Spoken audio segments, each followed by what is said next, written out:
আসসালামু আলাইকুম। Right from ভার্বসের 7 নম্বর ক্লাস অ্যাজ সুন এর রুলস পড়ব।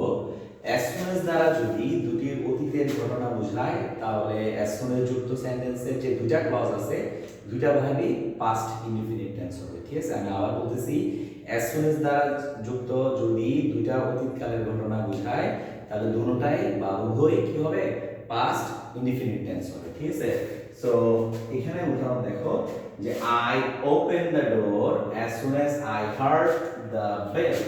ঠিক আছে, আমি যখনই বেলের শব্দ শুনলাম, হার্ড এটা কি ভার্ব টু, বেলের শব্দ শুনলাম তখন আমি দরজা খুললাম। তাহলে যখনই আমি দরজা খুললাম এরকম অর্থে প্রকাশ পাচ্ছে।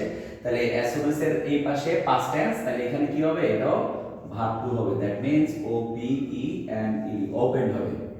ঠিক সেম পরের উদাহরণটাও, as soon as he dash me, he see me, সিটা এখানে যেহেতু এটা past tense, এটা verb to, তাহলে এটা কি হবে, saw me। তাহলে as soon as he saw me, he began to cry। আর এটা হচ্ছে as soon as I came, এটা হচ্ছে verb to।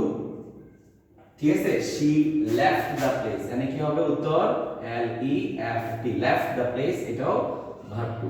আবার আরেকটা উদাহরণ, the man ran, past tense, এটাও verb to, as soon as he saw me, as soon as he saw me। সুতরাং বলা যায় যে as soon as যুক্ত সেন্টেন্স যদি অতীতকালের কোনো কাজ দুটো বোঝায় তাহলে উভয় টেন্সই পাস্ট টেন্স হবে। উদাহরণগুলো আমি এখন দিলাম, এতে ক্লিয়ার হয়ে গেল। তাহলে সুতরাং এভাবে দ্বারা রুলস হলো as soon as plus subject plus verb two plus object, comma subject plus verb two plus object, অথবা as subject plus verb two plus object, as soon as subject plus verb two plus object. as soon as দ্বারা যুক্ত দুইটা টেন্সে কি past tense হতে হবে যদি দুটোটাই অতীতকালে সম্পাদন হয়ে থাকে।